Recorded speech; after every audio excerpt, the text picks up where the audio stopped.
Muy bien, estamos en contacto con el candidato a la presidencia por Comunidad Ciudadana, señor Mesa. ¿Cómo está? ¿Cómo le va? Muy buenas noches, bienvenido a Noches Sin Tregua.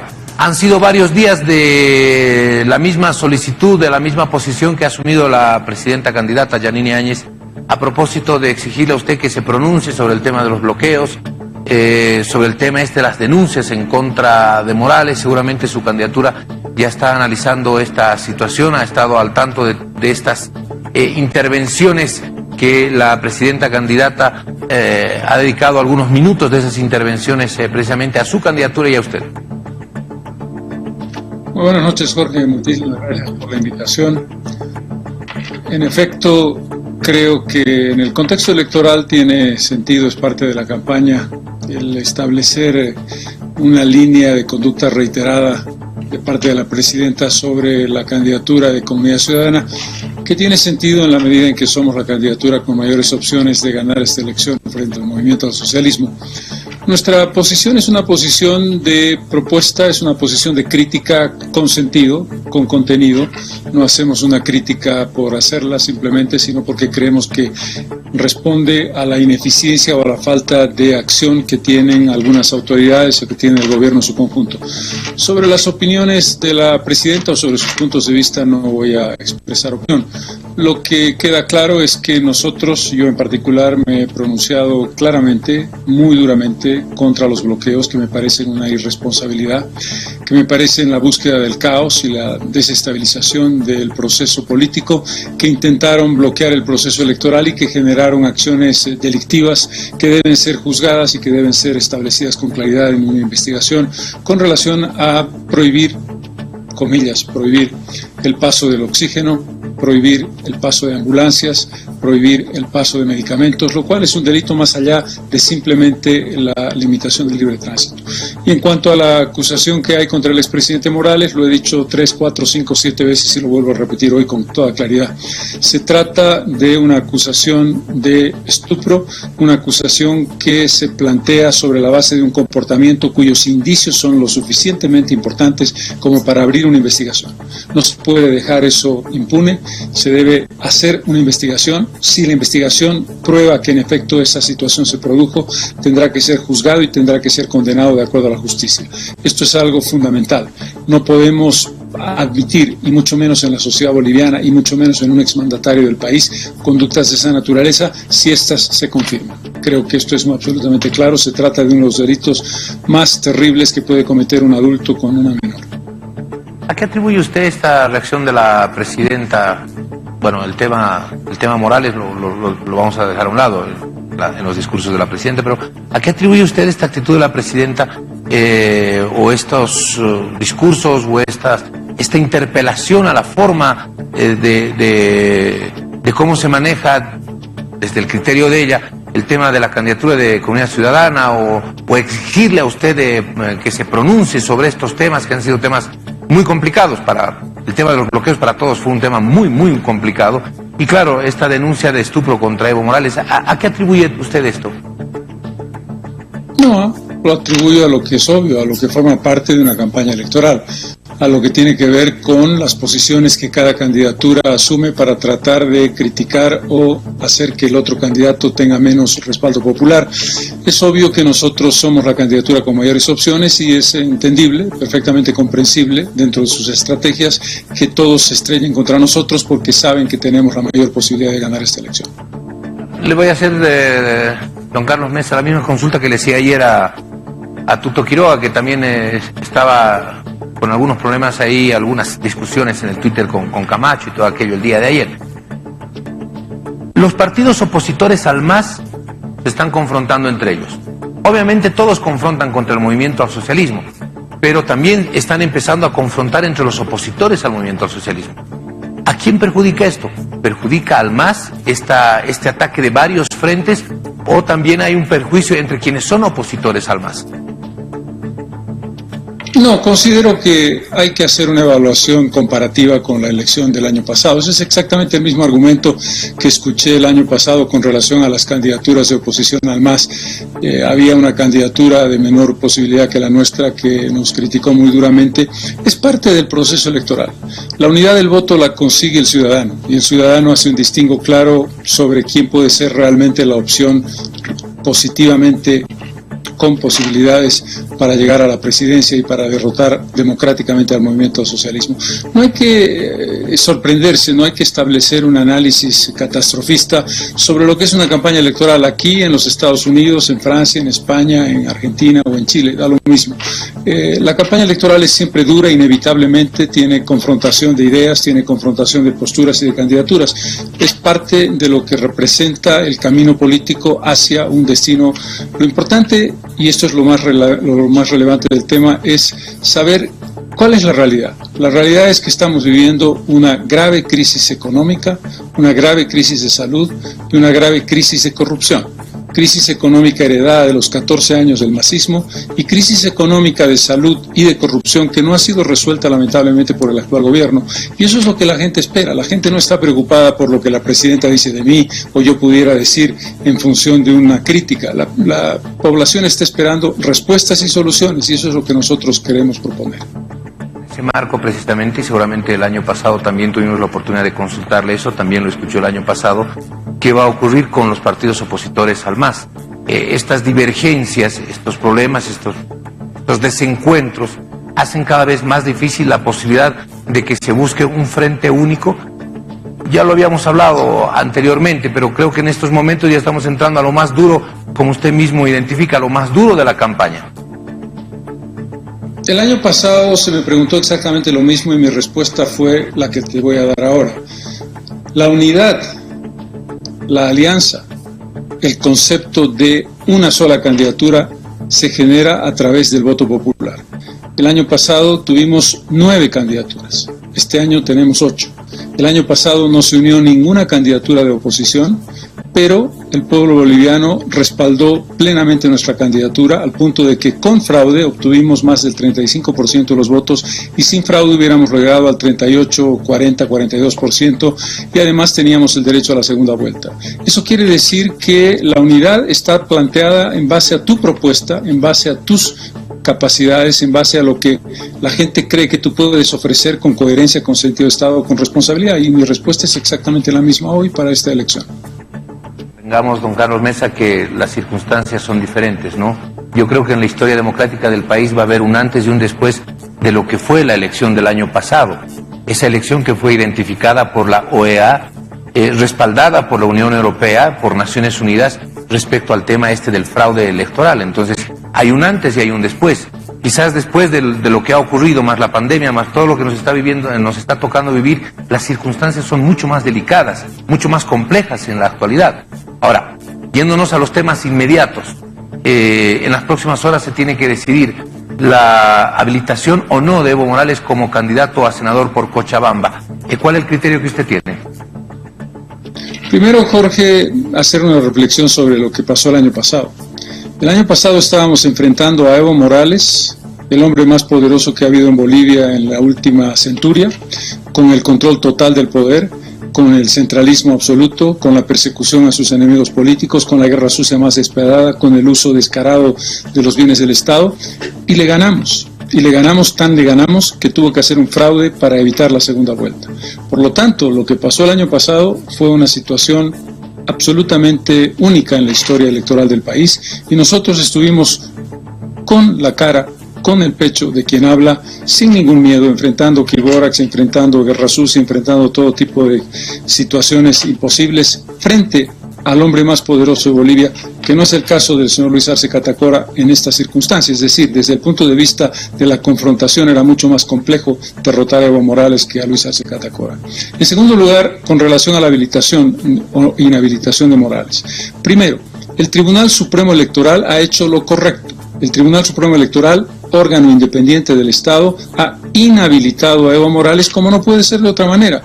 No tiene residencia permanente en Bolivia, lo cual es un requisito inexcusable para cualquier persona que quiera ser candidato. Segundo, El tribunal que ha tratado el caso por una demanda de constitucionalidad de parte del movimiento al socialismo para defender el derecho de Morales de ser candidato, ha empatado porque tenía 2 votos, solamente 2 jueces, como establece la ley. Y en ese empate no puede haber un juez dirimidor. No puede haber un juez dirimidor. La ley específica de creación de tribunales constitucionales en los juzgados, en este caso del Departamento de La Paz, no contempla la posibilidad de un juez dirimidor. Por lo tanto, ese fallo ha quedado anulado completamente y hay que apelar al fallo del Tribunal Supremo Electoral. No hay posibilidad, porque si se convoca a un juez dirimidor, se estaría prevaricando. Usted ha presentado usted y Comunidad Ciudadana han presentado una denuncia por fraude electoral, precisamente por esto de lo que estábamos hablando hace algunos minutos, de lo que ocurrió el año pasado. ¿En qué está ese proceso por fraude electoral?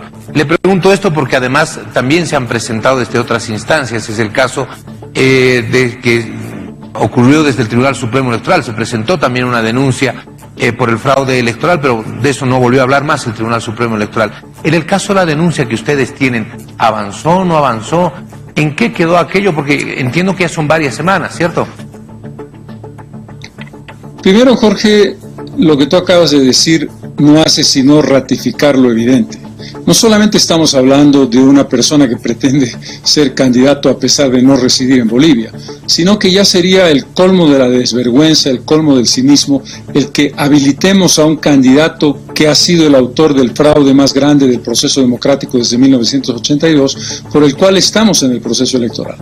Ese es un primer elemento. Un segundo elemento, quien habla, Carlos Mesa, ha presentado una denuncia contra Evo Morales, la única denuncia de un partido político. El Tribunal Supremo Electoral lo ha hecho de oficio porque es su obligación, no tiene otro camino que hacerlo y así lo ha hecho y lo ha hecho muy bien.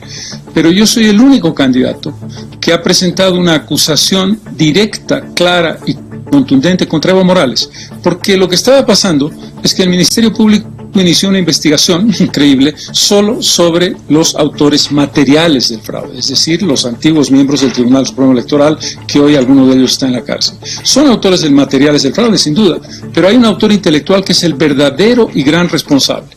El primero que lo hizo público fui yo, y lo hice a través de una denuncia pública. ¿En qué está el proceso? Presenté la denuncia en febrero.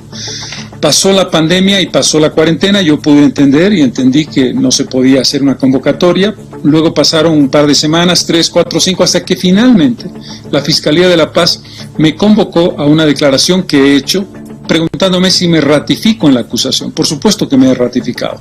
Ese paso ya se ha dado, por lo tanto ahora la investigación tiene que avanzar en lo que hace específicamente la demostración del fraude. Las pruebas que nosotros hemos presentado están apoyadas en la declaración y la investigación de la OEA con respaldo de la Unión Europea. Precisamente le consultaba sobre ese asunto. Está avanzando muy lentamente la investigación de fraude. Si nos situamos en lo que está pasando en este momento... Por lo menos se dio un paso. Perdona que te interrumpa brevísimamente. Continúe, por favor.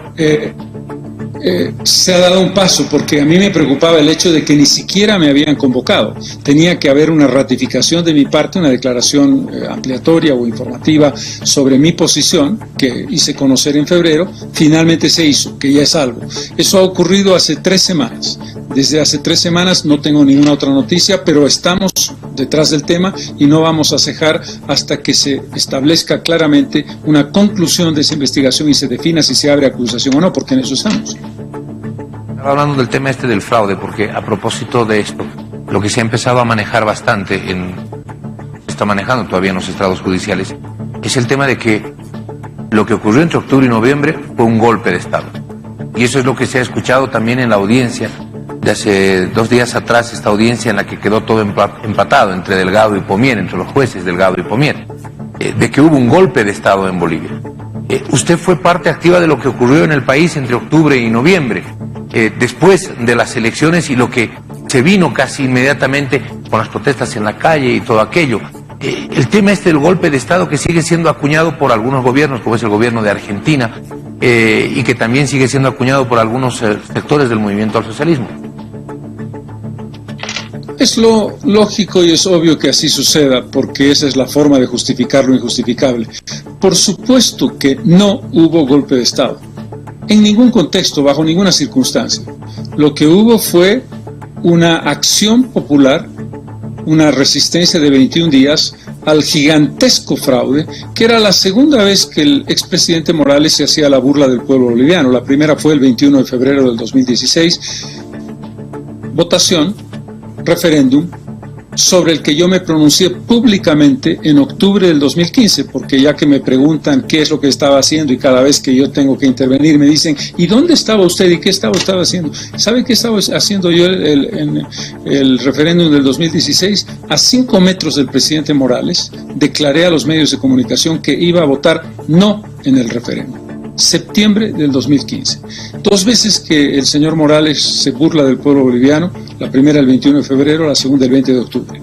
Y por supuesto que hubo sucesión constitucional, de acuerdo a una declaración constitucional impecable, que en función de una estrategia para tratar de hacernos creer que había un golpe de Estado, Morales, ¿qué hizo? Renunció él, forzó la renuncia de García Linera, forzó la renuncia de la presidenta del Senado, forzó la renuncia del presidente de diputados y forzó la renuncia del primer vicepresidente del Senado. ¿Para qué? Para que se cortara la línea de sucesión constitucional. Pero, como muy bien ha dicho el Tribunal Constitucional, en un país democrático no puede existir acefalía en el mando. Y en consecuencia, por extrapolación evidente y obvia, se hace una sucesión constitucional en la línea inmediata. En este caso le correspondió correcta e impecablemente a la segunda vicepresidenta del Senado, en ese momento doña Yanina Áñez, hoy presidenta interina constitucional de Bolivia. ¿Qué cree usted que puede ocurrir si nos situamos en los dos escenarios? ¿Es habilitado Evo Morales? ¿Cuáles podrían ser las reacciones? ¿Es inhabilitado Evo Morales? ¿Cuáles podrían ser las reacciones del otro lado de las organizaciones sociales, el Pacto de Unidad, quienes apoyan precisamente esa candidatura? Primero, desde el punto de vista jurídico, no se puede habilitar a Evo Morales. El tribunal ha cerrado su circuito, ha quedado empatado y no existe legalmente posibilidad de convocar a un juez dirimidor. Eso es prevaricato. Y si eso ocurre, nosotros vamos a abrir una acusación por prevaricato. Pero bien, como aquí vivimos circunstancias en las que todo es posible, vamos a ir a la hipótesis de que el señor Morales fuera ilegal, de manera jurídicamente inaceptable, habilitado como candidato a senador. Aquí obviamente hay nuevamente una triquiñuela para tratar de desestabilizar el proceso electoral. Es un esfuerzo adicional para ver si bloqueamos el proceso electoral. Desde mi punto de vista, si el señor Morales es habilitado, habrá una gran protesta popular, pero no deberá suspenderse el proceso electoral. Hay que derrotar al MAS electoralmente, independientemente de que con todo derecho una parte fundamental de la población proteste porque eso ocurra, con todo derecho además. Y si se lo inhabilita, habrá también, supongo, protestas, en este caso ya con el conocido movimiento de los bloqueos, que ya no nos van a sorprender y creo que espero que no sorprendan al gobierno, que deberá actuar con firmeza y con claridad en el tema. Pero lo importante, no juguemos el juego de la desestabilización del proceso electoral. Vamos a demostrarle a Bolivia y al mundo, los bolivianos, que somos capaces, por supuesto, por segunda vez, de ganarle electoralmente y por el voto al MAS, a Evo Morales y a Luis Arce Catacora. Don Carlos, desestabilizar el proceso electoral se lo puede hacer antes, durante y después del mismo. Hay alguna gente que dice que habrán sectores que no reconozcan que perdieron y habrá otros sectores que no reconozcan a quienes ganaron. Eso es lo que decía, por ejemplo, el ministro de Gobierno hace un par de días acá, precisamente en este mismo programa, en este mismo espacio en el que nos encontramos ahora, de que hacia el 18 de octubre podría existir alguna situación medio compleja, pero más compleja aún después de quienes reconozcan que ganaron, de quienes no reconozcan que perdieron y de quienes reconozcan que ganaron por encima de los otros. ¿Qué ve usted antes del 18 de octubre, el 18 de octubre y después del 18 de octubre, así como están las cosas en este momento? Jorge, lo importante y lo fundamental, ¿creemos o no creemos en el Tribunal Supremo Electoral? Mi respuesta es: yo creo en el Tribunal Supremo Electoral. Yo creo que el tribunal va a demostrar que vamos a tener una elección limpia y transparente. Esto es fundamental, porque una cosa es reconocer o no reconocer un proceso electoral sobre la base de un Tribunal Supremo Electoral cuestionado con militantes de partido o con un poder dependiente de otro poder. ¿A alguien le cabe la menor duda? A mí no. El Tribunal Supremo Electoral es independiente, no recibe influencia ni del Poder Ejecutivo, ni del Poder Legislativo, ni de ningún partido político. Y está compuesto por personas transparentes y honestas. Si el resultado está basado en ese nivel de credibilidad, cualquier fuerza política puede decir lo que le parezca conveniente. Ahora, es obvio que es responsabilidad del Estado, representado por el gobierno y por las fuerzas que el gobierno tiene, para establecer el reconocimiento, que será además internacional, porque lo fundamental es, si la observación internacional asume que la elección ha sido transparente, podrán haber todas las protestas que tú quieras, pero se acabará imponiendo el triunfador que sea legal y que sea legítimo por el voto popular. Bárbaro. En cuanto al reconocimiento de las elecciones y por supuesto todo el trabajo que está haciendo la Unión Europea, Naciones Unidas y todos quienes están avalando, y la OEA por supuesto, y que están avalando el trabajo del Tribunal Supremo Electoral, en eso está absolutamente clarísimo. ¿Qué pasa con el poder de las calles?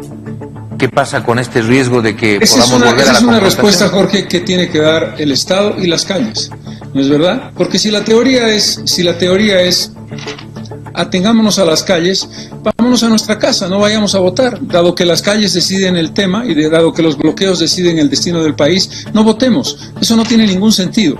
Pueden haber problemas, hay que superarlos, hay que imponer la ley, hay que imponer la Constitución. De eso se trata. Las dificultades están siempre ahí, pero si vamos a partir de la premisa todos los días de que qué barbaridad, qué pasará el 18 de octubre, qué dudas tenemos, estamos descalificándonos a nosotros mismos. Nosotros vamos a ir a votar.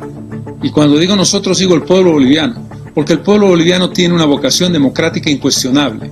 Habrán problemas, probablemente, los hemos pasado uno y otro y otro y otro, y han sido superados por la voluntad y el esfuerzo de paz y democracia del pueblo boliviano. Este es un elemento clave, porque lo que podríamos hacer es de aves de mal agüero permanentemente y cada día que hay un problema decir, esto es un desastre, esto no va a funcionar. No, yo creo que lo que tenemos que tener es la convicción de que el proceso electoral es el camino fundamental, imprescindible para terminar con esta crisis política y esta crisis de salud que ha sido tan mal manejada en estos últimos meses. Muy bien, le agradezco muchísimo por haber estado con nosotros. Estamos rumbo a las elecciones, falta en realidad muy poco. Ha sido un año muy complicado. El próximo 18 de octubre vamos a estar casi a cumplir un año desde lo que pasó el año pasado con las elecciones, y creo que este año en el balance general no deja de ser muy complicado, muy complejo. A la crisis política se suma la crisis sanitaria y todo aquello. Don Carlos, muchísimas gracias por estar con nosotros. De acá hasta el 18 de octubre espero, por supuesto, poder volver a conversar con usted sobre los varios temas que se van presentando. Esperamos que todo salga bien, claro que sí, esperamos que todo salga bien y que lleguemos a las urnas como tenemos que llegar. El contexto internacional nos está viendo, están haciendo un seguimiento, han apoyado muchísimo varios organismos internacionales para que las cosas puedan seguir fluyendo en el país y no busquemos la salida por el desastre. No me canso de decir que creo que en el país hay gente en el país que quiere ver arder Bolivia, y ojalá que aquello nunca ocurra. Le agradezco. Gracias, y si me permites un brevísimo apunte de cierre. No esperemos que las cosas salgan bien. Hagamos lo posible con nuestra acción cotidiana para que las cosas salgan bien. Si trabajamos para que salgan bien, van a salir bien. Te agradezco muchísimo la oportunidad y muy buenas noches. Muchas gracias por la entrevista.